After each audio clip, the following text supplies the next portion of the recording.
पर ऐसे बन रहे हैं। पर बहरहाल अभी हम अपडेट के संदर्भ में बात करते हैं, कौन कितने से हार रहा है। ताम्रध्वज साहू इस समय 6770 वोटों से हार रहे हैं, क्योंकि बीजेपी के ललित चंद्राकर इतने ही वोटों से आगे चल रहे हैं मोला मानपुर से। लेकिन इस हार के दौर के बीच में कांग्रेस के इंदर शाह मंडावी 8000 मतों से आगे चल रहे हैं।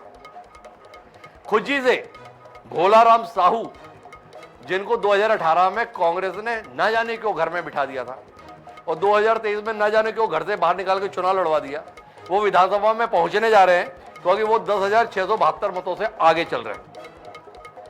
बिलासपुर के संदर्भ में जहां पर कांग्रेस बड़ी उम्मीद कर रही थी, भाजपा के लिए बड़ा गड्ढा देखा जा रहा था, पर रुझान ऐसे नहीं है। बिलासपुर की 29 सीटों में से 13 सीटों पर भाजपा आगे चल रही है, 11 सीटों पर कांग्रेस आगे चल रही है और एक पर अन्य यानी गोंडवाना गणतंत्र पार्टी आगे चल रही है। मुझे लगता है ये जो सीट है ये रामदयाल उइके वाली सीट होगी, कोरबा जिले के अंतर्गत पाली तानाखार जिसे हम बोलते हैं, वहां के संदर्भ में ये रुझान होना चाहिए। मेरे पास वो जानकारी नहीं है, लेकिन एक उलटफेर फिर हुआ है।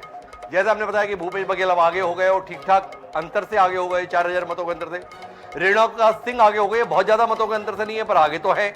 वैसे ही अब मुंगेली विधानसभा क्षेत्र से भारतीय जनता पार्टी के प्रत्याशी पुन्नूलाल मोहले भी ठीक ठाक मतों के अंतर से आगे हो गए, 5000 वोटों से आगे चल रहे हैं पुन्नूलाल मोहले, जो लंबे समय से पीछे चल रहे थे। कांकेर से आगे हो गए हैं अब आशाराम। साथ ही साथ जो खबर आ रही है वो ओपी चौधरी के संदर्भ में मैं लगातार कह रहा हूं, अमित शाह की बात को रायगढ़ वासियों ने बड़े दिल से ले लिया है।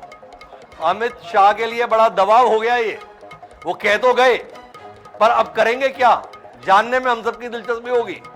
ओपी चौधरी 39,000 वोटों से आगे चल रहे हैं। अभी तक जितने जीत के अंतर आ रहे हैं उसमें सबसे बड़ा अंतर अगर किसी नेता के संदर्भ में आ रहा है तो वो ओपी चौधरी के संदर्भ में आ रहा है। ओपी चौधरी का जीत का अंतर जितना बढ़ता जा रहा है, उनके बहुत बड़े आदमी होने के संदर्भ में संभावनाएं भी उतनी बढ़ती जा रही है। क्यों? क्योंकि उनके पीछे देश के प्रधानमंत्री नरेंद्र मोदी, अमित शाह जैसे तमाम नेताओं का एक उम्मीद जुड़ी हुई है। वो इन्हें भविष्य के नेता के तौर पर देखते हैं, पर वो उम्मीद कब पूरी होगी ये देखने की बात है। सख्ती से चरणदास महंत अभी भी मुश्किल में है, पर बहुत मुश्किल में नहीं है, पीछे है, बहुत पीछे नहीं है। डॉक्टर खिलावन साहू 2000 मतों से चरणदास महंत के मुकाबले आगे चल रहे हैं। भारतीय जनता पार्टी के लिए खुश होने के तमाम कारण आज के इन रुझानों में मौजूद हैं।